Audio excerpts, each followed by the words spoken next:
Thank you, Mr. Speaker, my honorable colleagues in Congress. Thank you for this opportunity to defend myself and clarify some facts. To the members of the press who took offense in my social media post, I sincerely apologize. Sensitive information has been removed. I understand that the media endeavored to get my side of the story. I acknowledge your efforts. I'm sorry, and I could have handled it better. Ladies and gentlemen, when President Bongbong Marcos called the attention of public servants and contractors involved in faulty flood control projects, I considered the following as his objectives. Number one, to finally put an end to the debilitating floods that we continue to experience nationwide. And two, to restore integrity and accountability in public service. I could not agree more with the President that we as a nation have suffered enough due to the rampant floods and that the time to fix this law is long overdue. Sadly, my friends, the floods we experienced in the past 2 weeks are expected to remain or recur according to Pagasa's latest forecast. Now, while fixing our flooding issue needs to be top priority for government today, Mayor Bernie Tacoy of Mataguub, Leyte exploits this viral topic by sensationalizing false information to the media. Now let me clarify the facts. In an interview with RMN Tacloban, Mayor Tacoy complained that the Mataguub flood control project was destroyed due to substandard materials, much as he admitted that the project was still ongoing and unfinished. This fact somehow got lost in translation as articles and posts were written on the same subject. To set the facts straight, we asked the DPWH, 4th District of Leyte, and they clarified that the reason why the flood control wall was damaged is because the project is still ongoing. Hindi pa po tapos. Nagsimula ang proyekto in February of this year at matatapos pa lang sa Nobyembre. Kakatapos pa lang po ng kalagitnaan ng paggawa ng flood control na yan. And I will explain later why this is very critical.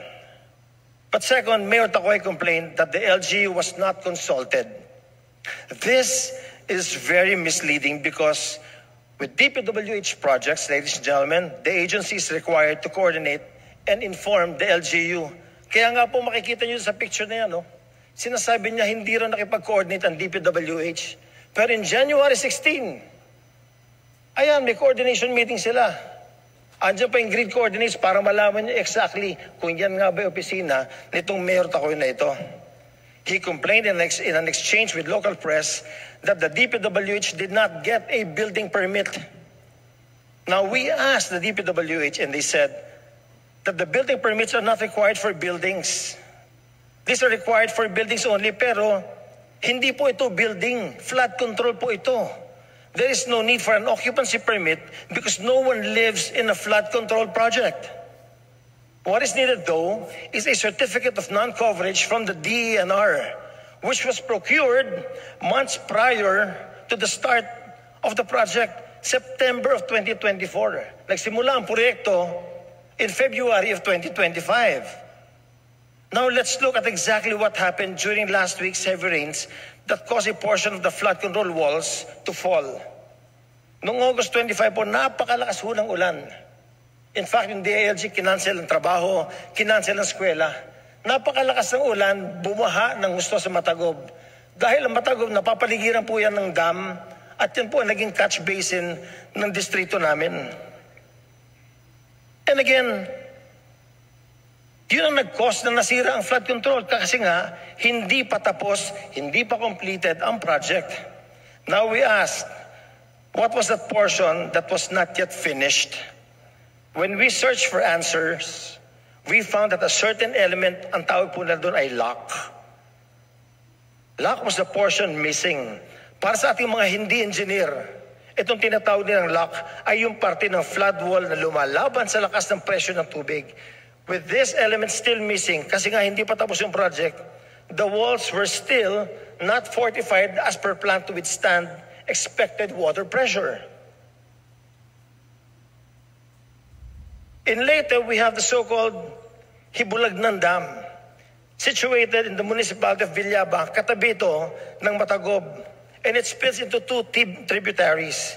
At the bottom of all this, ito na po yung Pagsangaan River sa Ormoc City. This is a wider river that can accommodate large volumes of water. This is where we want the waters of Matagob to lead coming from the dam para ma-divert lahat ng flooding water sa Matagob. I want to inform each and every member of this House that in the district I represent, we have 41 river systems that make up the drainage system of our district. Napakalaki.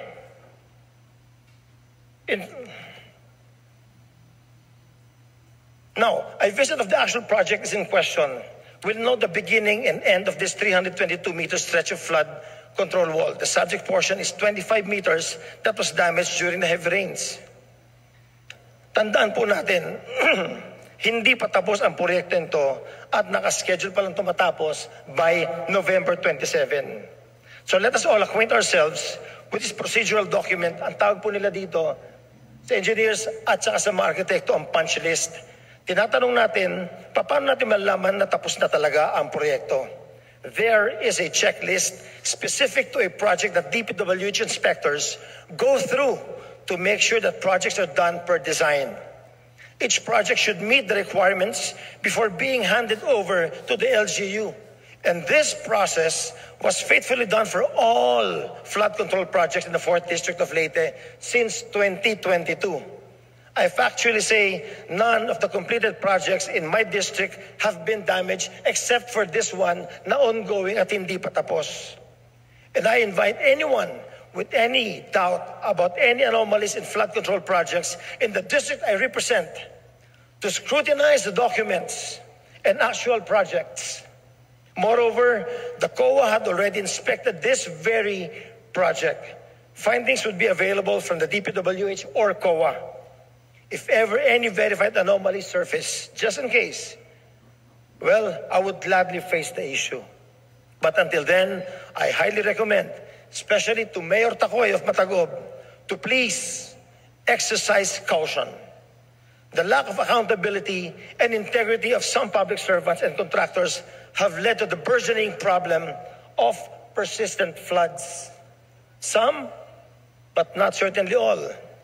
In fact, accountability and integrity of work must be expected across all professions, not just us lawmakers, and we cannot simply weaponize popular issues like this to make baseless accusations on just anybody, on just anyone. And therefore, proper verification of facts must be exercised. This is the only responsible thing to do. Tayo na mga kongresista, ang trabaho natin, gumawa ng batas. Ang sunod, ginagawa natin trabaho, mag-request ng pondo. Pag naaprubahan, dumidiretso sa DPWH. Sila nagpapabidding, binibigay sa mga natural winning bidders. Pero bago magsimula ang nasabing proyekto ng DPWH, dumadaan sa coordination to sa mga LGU.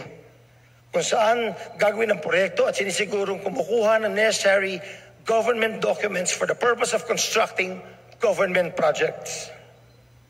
Kaya napakalaking kalokohan ang ginawa ni Mayor Tacoy na paglinlang sa press at sa tao ukol sa ongoing flood control program. Dahil sa misinformation na binigay niya, nilunok ito ng publiko as gospel truth sa lahat ng mga lumabas na interview niya sa radyo at sa TV.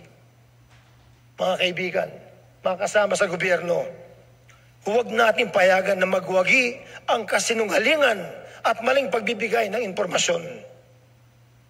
Then comes the issue of ethics.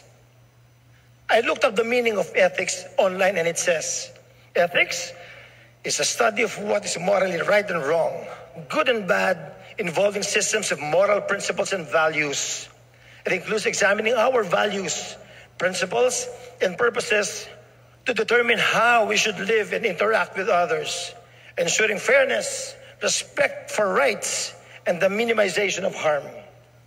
This was my contention when I called out Mayor of Baguio City, Benji Magalong, when he was issuing blanket statements implying that all congressmen in this house are corrupt.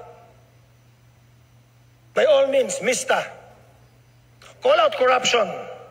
That is both a responsibility and a moral duty. Tutulungan kita, labanan natin ng korupsyon.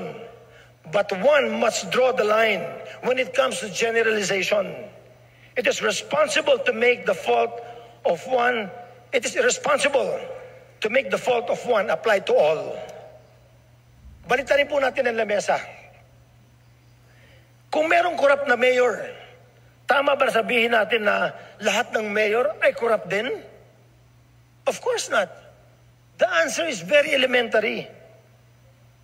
Now, dito sa sarili nating bahay, Deputy Speaker Ronnie Puno would fault me for defending myself from baseless attacks and cite the same as an ethical issue.